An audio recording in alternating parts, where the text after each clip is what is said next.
বাতাসে মারাত্মক দূষণের কারণে বৃষ্টির জন্য নামাজ আদায় করেছেন পাকিস্তানের বিভিন্ন প্রদেশের লাখো মানুষ। দূষণের ভয়াবহতায় প্রতিদিনই হাসপাতালে ভর্তি হচ্ছেন হাজারো মানুষ। শুক্রবার পাঞ্জাবে জারি করা হয়েছে জরুরি অবস্থা। বায়ু দূষণে নাজুক অবস্থা দিল্লিরও।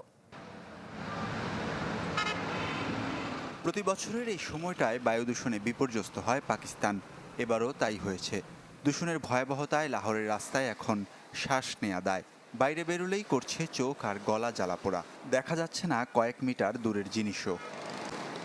অসুস্থ হয়ে একদিনে 15,000-এর বেশি মানুষ হাসপাতালে ভর্তি হয়েছে। শুক্রবার জরুরি অবস্থা ঘোষণা করেছে পাঞ্জাব প্রশাসন। বন্ধ স্কুল কলেজ সহ সব ধরনের নির্মাণ কাজ। পরিস্থিতি থেকে মুক্তি পেতে বৃষ্টির জন্য নামাজ আদায় করছেন পাকিস্তানের বিভিন্ন প্রদেশের মুসল্লিরা। এর আগে যোগাযোগ মাধ্যমে বিশেষ প্রার্থনার আহ্বান জানান দেশটির প্রধানমন্ত্রী শেহবাজ শরীফ। ऐसे मौके पर अल्लाह के पाक पैगंबर सल्लल्लाहु अलैहि वसल्लम ने नमाज इस्तिस्का अदा फरमाई। অনেক দিনের খরার কারণে বায়ু দূষণ আরো বেড়েছে।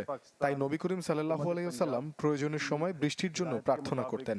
আমরাও সেই পথ অনুসরণ করে দেশব্যাপী নামাজের আয়োজন করেছি। आने वाले दिनों में पूरे मुल्क के अंदर नमाज इस्तिस्का का एहतमाम किया जा रहा है। পাঞ্জাবে গেল এক মাসে শ্বাসকষ্টের সমস্যা নিয়ে হাসপাতালে ভর্তি হয়েছে প্রায় 20 লাখ মানুষ। এর আগে বৃহস্পতিবার লাহোরকে বিশ্বের সবচেয়ে দূষিত শহর হিসেবে চিহ্নিত করে সুইজারল্যান্ড ভিত্তিক প্রতিষ্ঠান IQ Air। বায়ু দূষণে ধুঁকছে ভারতের দিল্লিও। এয়ার কোয়ালিটি ইন্ডেক্সে দূষণের তালিকায় বিশ্বের দ্বিতীয় অবস্থানে রয়েছে শহরটি।